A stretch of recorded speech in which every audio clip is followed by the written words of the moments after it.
నమస్కారం. ఘంటారావానికి స్వాగతం. ముందుగా ప్రధాన అంశాలు. తమిళనాడులో నేడు విజయ్ సర్కారుకు విశ్వాస పరీక్ష. అసెంబ్లీలో చర్చ అనంతరం ఓటింగ్.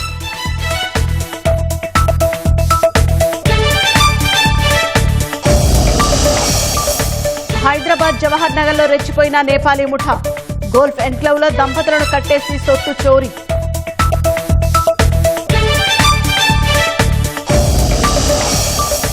కడప అల్మాస్పేట ఉద్రిక్తతల వెనుక వైసీపీ కుట్ర. సూత్రధారులు అంజాద్ బాషా అనుచరుడు.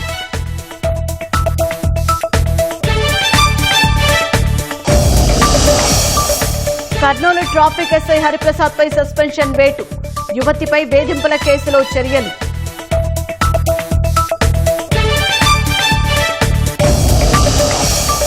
తొమ్మిదేళ్ల తర్వాత చైనా పర్యటనకు ట్రంప్. వాణిజ్యమే ప్రధాన అజెండాగా జిన్పింగ్ తో చర్చలు.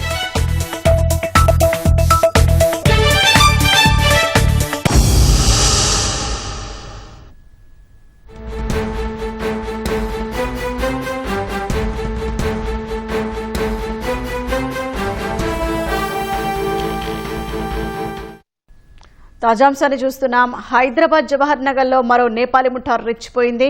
గోల్ఫ్ ఎన్క్లేవ్లో దంపతులను కట్టేసి దోపిడీకి పాల్పడింది. ఇక మరింత సమాచారం మా ప్రతినిధి శ్రీనివాస్ రెడ్డి తెలుసుకుందాం. శ్రీనివాస్, జవహర్ నగర్ లో నేపాలీ ముఠా చోరీకి సంబంధించిన వివరాలేంటి?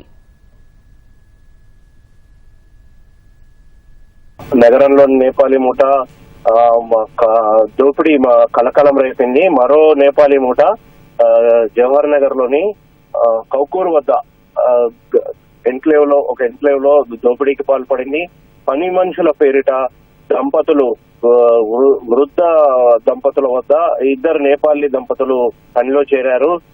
ఇతను విశ్రాంత ప్రొఫెసర్ అయితే ఇతని వద్ద వీరిద్దరు కూడా పనిలో చేరి బాగా నమ్మకం పెంచుకున్నారు.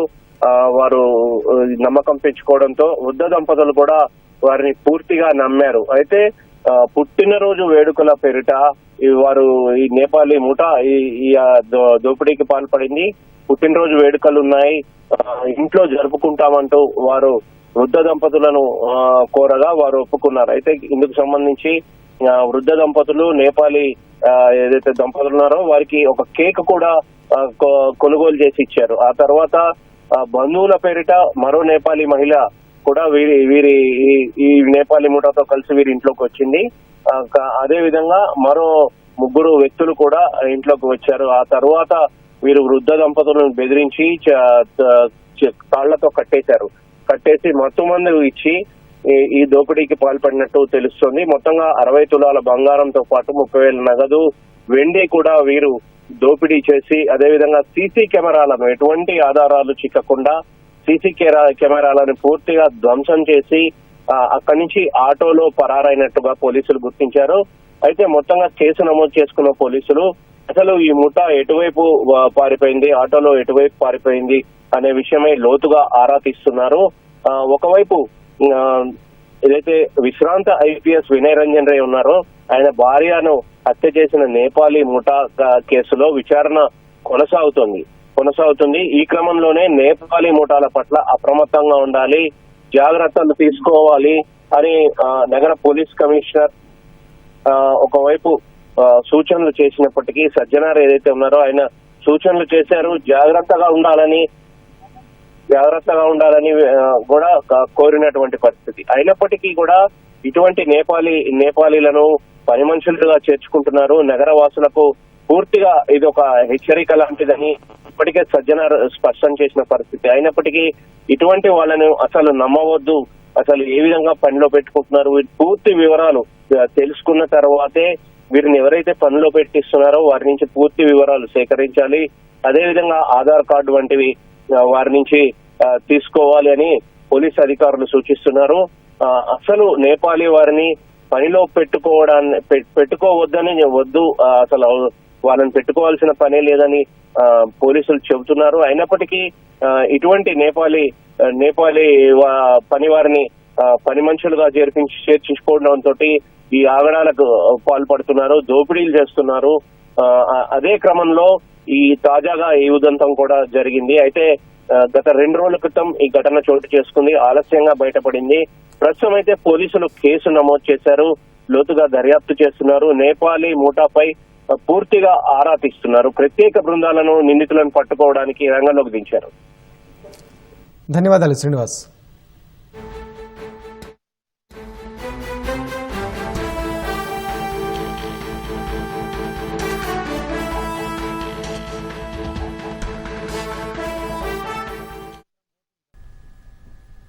తమిళనాడు అసెంబ్లీలో విజయ్ ప్రభుత్వం ఇవాళ విశ్వాస పరీక్షను ఎదుర్కోనుంది. చర్చ అనంతరం ఓటింగ్ జరగనుంది. ఈ నెల 10న ప్రభుత్వాన్ని ఏర్పాటు చేసిన విజయ్కి 120 మంది ఎమ్మెల్యేల మద్దతు ఉంది. అయితే టీవీకే ఎమ్మెల్యే శ్రీనివాస సేతుపతిని విశ్వాస పరీక్షలో పాల్గొనవద్దని మద్రాస్ హైకోర్టు ఆదేశించిన నేపథ్యంలో ఆ సంఖ్య 119కి తగ్గింది. ఈ నేపథ్యంలో ఓటింగ్పై ఉత్కంఠ నెలకొంది. తమిళనాడు అసెంబ్లీలో మ్యాజిక్ మార్క్ 118 సీట్లు, టీవీకేకు 107 స్థానాలు ఉండగా 5 సీట్లు ఉన్న కాంగ్రెస్ ఇప్పటికే మద్దతు ఇచ్చింది.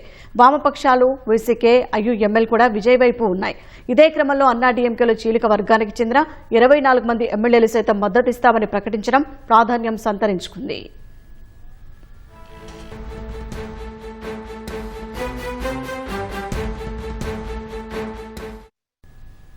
గుంటూరు జిల్లా తెనాలిలో భారీ అగ్ని ప్రమాదం సంభవించింది. మారీసుపేటలోని పడమర కాల్వకట్ట రోడ్డులో ఉన్న సూర్య శిల్పశాలలో మంగళవారం రాత్రి 8 గంటల సమయంలో ఒక్కసారిగా మంటలు చెలరేగాయి. శిల్పశాలలో ఉన్న ఫైబర్ విగ్రహాలకు నిప్పు అంటుకోవడంతో మంటలు క్షణాల్లో భారీగా వ్యాపించాయి. దట్టమైన పొగతో పాటు అగ్నికిళ్లలు ఎగిసిపోవడంతో స్థానికులు తీవ్ర భయాందోళనకు గురయ్యారు. ప్రమాదం జరిగిన వెంటనే శిల్పశాల సిబ్బంది, స్థానిక యువకులు విగ్రహాలను బయటకు తెచ్చే ప్రయత్నం చేశారు. అయితే తెనాలి అగ్నిమాపక వాహనం అప్పటికే మరో ప్రమాద స్థలానికి వెళ్లడంతో సకాలంలో అందుబాటులోకి రాలేకపోయింది. ఈ క్రమంలో స్థానిక యువకులు కాలువలోని నీటిని బకెట్లతో తోడి మంటలను అదుపు చేసేందుకు తీవ్రంగా శ్రమించారు. చాలాసేపటి తర్వాత తెనాలి ఫైర్ ఇంజన్, అనంతరం మంగళగిరి నుంచి వచ్చిన మరో వాహనం సహాయక చర్యల్లో పాల్గొన్నాయి. దాదాపు 2 గంటల పాటు శ్రమించి రాత్రి 10:30 గంటల సమయంలో మంటలను పూర్తిగా అదుపులోకి తెచ్చారు. షార్ట్ సర్క్యూట్ లేదా అక్కడ ఉన్న కెమికల్స్ వల్ల కానీ ఈ ప్రమాదం జరిగి ఉండవచ్చని అధికారులు ప్రాథమికంగా భావిస్తున్నారు. ఈ అగ్ని ప్రమాదంలో భారీగా ఆస్తి నష్టం వాటిల్లినట్లు తెలుస్తోంది.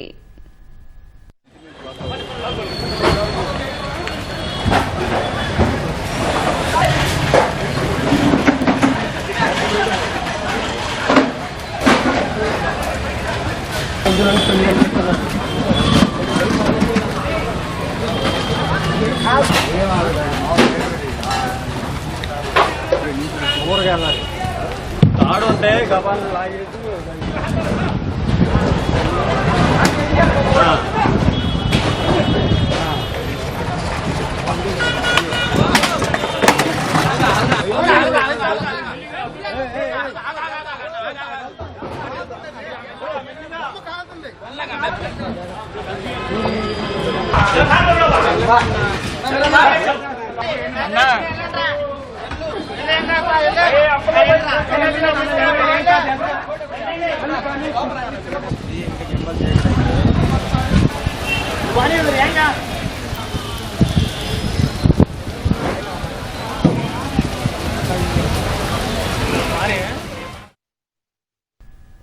కడప నగరాన్ని అశాంతికి గురి చేసిన అల్మాస్పేట సర్కిల్ ఉద్రిక్తతల వెనుక పక్కా ప్రణాళిక ఉన్నట్లు పోలీసుల విచారణలో తేలింది. ఈ దాడిలో వైసీపీ నాయకులు, సానుభూతి పరుల హస్తమున్నట్లు గుర్తించారు. సూత్రధారులు ఎక్కువ మంది మాజీ ఉప ముఖ్యమంత్రి అంజాద్ బాషా అనుచరులు ఉన్నట్లు విచారణలో వెల్లడైంది. స్థానిక సంస్థల ఎన్నికల్లో లబ్ధి కోసమే కుట్రకు తెరలేపినట్లు తెలుస్తోంది. ఇటీవల కడపలో 2 వర్గాల మధ్య ఉద్రిక్తతలకు కారణమైన అల్మాస్పేట సర్కిల్ ఘటన వెనుక వైసీపీ హస్తమున్నట్లు పోలీసుల దర్యాప్తులో వెల్లడైంది. సున్నితమైన అంశంపై ఘర్షణలు రేకెత్తించి స్థానిక సంస్థల ఎన్నికల్లో లబ్ధి పొందేందుకు ఈ కుట్రకు తెరతీసినట్లు భావిస్తున్నారు. అల్మాస్పేట సర్కిల్లో ఈ నెల 9న 2 వర్గాల మధ్య రాళ్ల దాడులు, పోలీసులపై దాడి వెనుక వైసీపీ నాయకులు, సానుభూతి పరుల ప్రమేయమున్నట్లు నిర్ధారించారు. ముందస్తు వ్యూహంతోనే కుట్రపూరితంగా ఉద్రిక్తతల్ని ప్రేరేపించారని గుర్తించారు. ఆ ఘటనలో పాల్గొన్న వారిలో అత్యధికులు మాజీ డిప్యూటీ సీఎం అంజాద్ బాషా అనుచరులని తేల్చారు. వారిలో కొందరిని సీసీ కెమెరాల ఫుటేజీ ఆధారంగా గుర్తించారు.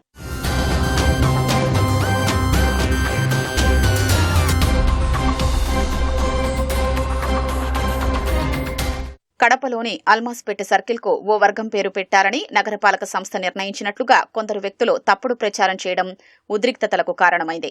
కడప కార్పొరేషన్ 5 ఏళ్లు వైసీపీ చేతిలోనే ఉంది. చివరి వరకు పేరు మార్చే ప్రతిపాదనేదీ చేయలేదు. ఫిబ్రవరి 10న జరిగిన చివరి సమావేశంలో ఓ వర్గం పేరు పెట్టాలన్న ప్రతిపాదనను తెరపైకి తెచ్చారు. అందుకు సాధ్యాసాధ్యాల్ని పరిశీలించి అనుమతి ఇవ్వాలని ప్రభుత్వాన్ని కోరుతూ తీర్మానం ఆమోదించారు. అంతే తప్ప పేరు పెట్టాలన్న నిర్ణయం జరగలేదు. కానీ పేరు మార్చాలని తీర్మానం చేసినట్లు ఇటీవల కొందరు సామాజిక మాధ్యమాల్లో దుష్ప్రచారం చేశారు.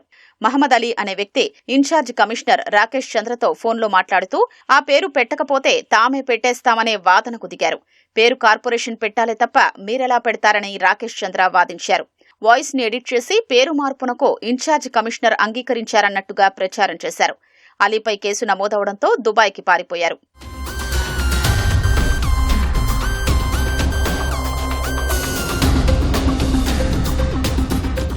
వైసీపీ యువజన నాయకుడు బ్లూ డైమండ్ లాడ్జ్ యజమాని సయ్యద్ అహ్మద్ బాషాను గొడవకు ప్రధాన కారకుడిగా పోలీసులు భావిస్తున్నారు. ఆయన రోజంతా ఘటనా స్థలంలో ఉండి అంతా తానే నడిపించారని గుర్తించారు. 50 నుంచి 60 మందిని సమీకరించి సర్కిల్పై నిలబడి రెచ్చగొట్టే ప్రసంగాలు చేశారని, రెచ్చిపోయిన యువత రాళ్లదాడికి దిగారని నిర్ధారించారు. వైసీపీ పట్టణ నాయకుడు జమీల్ మొబైల్స్ యజమాని జమీల్ సోదరుడైన షేక్ మహమ్మద్ జకీర్ హుస్సేన్ 30 మంది యువకుల్ని తరలించడంలో కీలక పాత్ర పోషించినట్లు విచారణలో తేలింది. మాజీ ఉప ముఖ్యమంత్రి అంజాద్ బాషా అనుచరుడు షేక్ బిలాల్ అల్లర్లలో కీలకంగా వ్యవహరించాడని పోలీసులు గుర్తించారు. చిలకలబావికి చెందిన వైసీపీ సానుభూతిపరుడు జాఫర్ ఆందోళనలో ప్రత్యక్షంగా పాల్గొన్నట్లు నిర్ధారించారు. వినాయక్ నగర్ సర్కిల్లో స్పేర్ పార్ట్స్ వ్యాపారం చేసే హైదర్ వైసీపీ సానుభూతిపరుడు. తన సోదరుడితో కలిసి గొడవలో చురుగ్గా పాల్గొన్నట్లు సీసీటీవీ ఫుటేజీ ద్వారా గుర్తించారు. అంజాద్ బాషా ప్రధాన అనుచరుడు షేక్ మహమ్మద్ సోహైల్ పఠాన్ యువతను సమీకరించి గొడవ పెంచేందుకు తోడ్పడ్డాడని గుర్తించారు. కడప అల్మాస్పేటలో జరిగిన గొడవలో వైసీపీ కుట్ర ఉందని జమ్మలమడుగు ఎమ్మెల్యే ఆదినారాయణరెడ్డి ఆరోపించారు. మతాల మధ్య చిచ్చుపెట్టి పబ్బం గడుపుకోవడమే జగన్ రాజకీయమని దుయ్యబట్టారు. ప్రజలను కన్విన్స్ చేయాలని తామంటే జగన్ కన్ఫ్యూజ్ చేస్తున్నారని విమర్శించారు. హనుమాన్ జయంతి సందర్భంగా ఎమ్మెల్యే ఆదినారాయణరెడ్డి, టీటీడీ పాలక మండలి సభ్యులు భానుప్రకాష్ రెడ్డి కడపలోని గాలిదేవర ఆంజనేయ స్వామి ఆలయంలో ప్రత్యేక పూజలు నిర్వహించారు. గత వైసీపీ నగరపాలక పాలక మండలి చివరి సమావేశంలో అనవసరంగా ఈ తీర్మానం తీసుకొచ్చి 2 వర్గాల మధ్య కావాలని గొడవ సృష్టించారని నేతలు మండిపడ్డారు. మన హనుమాన్ విగ్రహం ఉంది కాబట్టి విగ్రహం యొక్క సంఖ్యను రాసుకున్నాడు. దాంట్లో తప్పేంది?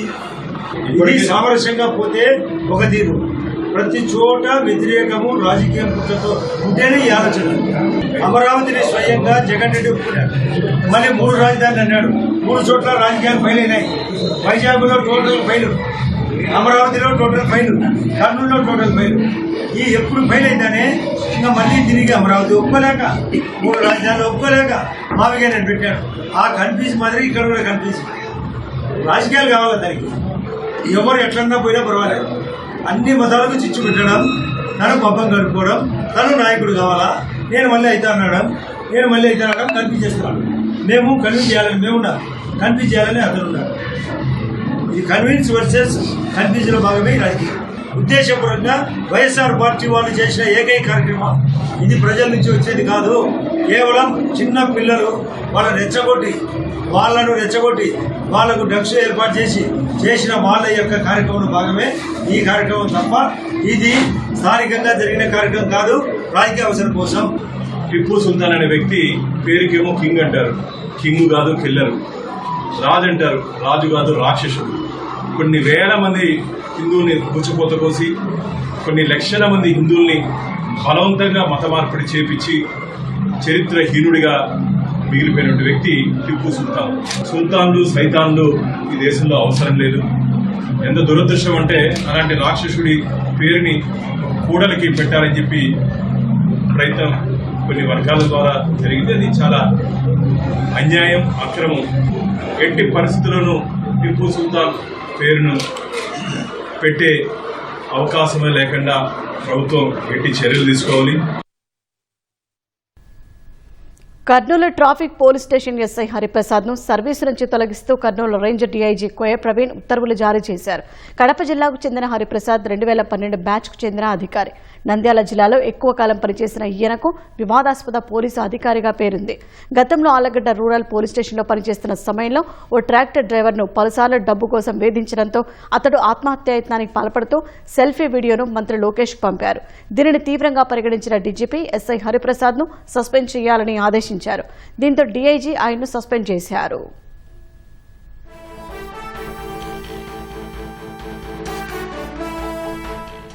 సస్పెన్షన్ తొలగించిన తర్వాత చిత్తూరు జిల్లాకు వెళ్లి కొంతకాలం పనిచేశారు. ఇటీవలే కర్నూలు జిల్లాకు వచ్చిన ఆయన కర్నూలు ట్రాఫిక్ పోలీస్ స్టేషన్లో విధులు నిర్వర్తిస్తున్నారు. కొన్నేళ్ల కిందట నంద్యాల జిల్లాకు చెందిన ఓ యువతికి మాయమాటలు చెప్పి లోబరుచుకున్నారు. 3 ఏళ్ల పాటు సన్నిహితంగా ఉన్న ఆమెకు ఎస్ఐ వ్యవహారం తెలిసి దూరమై మరో వ్యక్తితో పెళ్లి నిశ్చయం చేసుకుంది. దీంతో ఎస్ఐ ఆమెను వేధిస్తూ బెదిరింపు చర్యలకు పాల్పడ్డారు.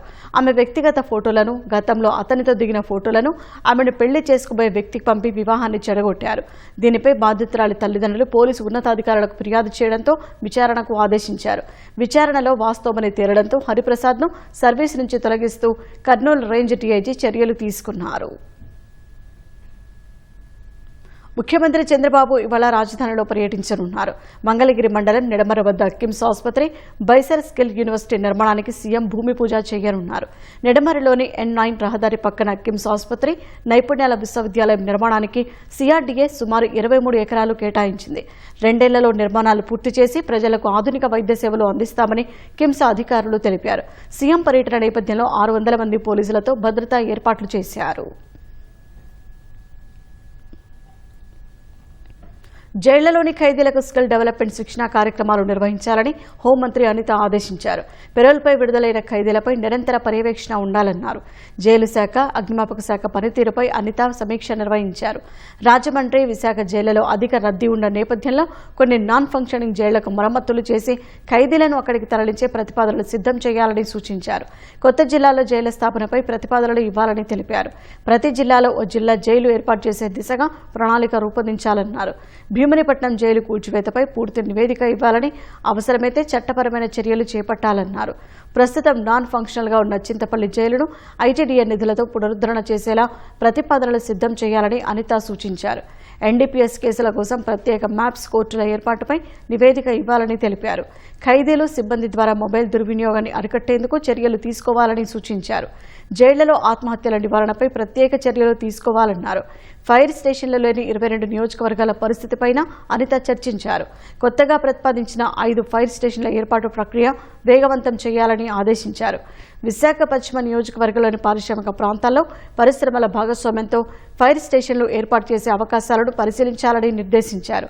అగ్నిమాపక శాఖలో అవసరమైన 1275 పోస్టులను భర్తీ చేయాలని, జాబ్ క్యాలెండర్లో ఉన్న 305 పోస్టుల నియామక ప్రక్రియ వేగవంతం చేయాలని ఆదేశించారు.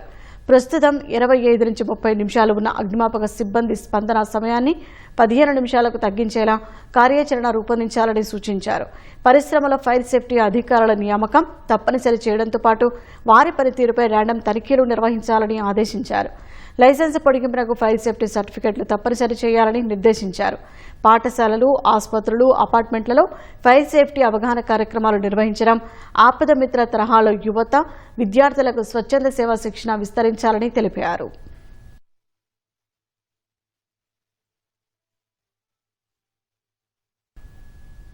ఒకప్పుడు వారు రోజువారీ కూలీలు, పొట్టకూటి కోసం అడవిలోకెళ్లి అష్టకష్టాలు పడేవారు.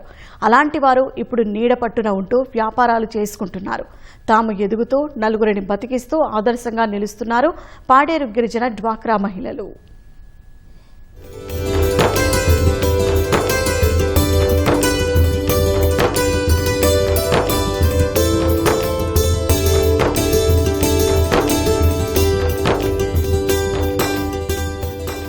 అవకాశాలను అందిపుచ్చుకుంటే జీవితాల్లో ఎలాంటి మార్పులొస్తాయనే దానికి ఉదాహరణే పాడేరులోని ఈ గిరిజన మహిళలు.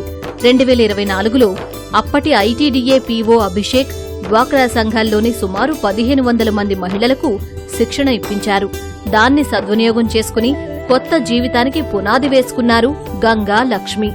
గంగా భవానీ స్వయం సహాయక సంఘం పేరుతో పాడేరు అడవుల్లో దొరికే అడ్డాకులతో పర్యావరణ హిత విస్తరాకులు తయారు చేస్తున్నారు. ఇద్దరితో మొదలైన వ్యాపారం ఇప్పుడు పదుల సంఖ్యలో మహిళలకు ఉపాధి చూపుతోంది. అడవి నుంచి అడ్డాకులు తెచ్చే గిరిపుత్రులకు ఆదాయం అందిస్తోంది.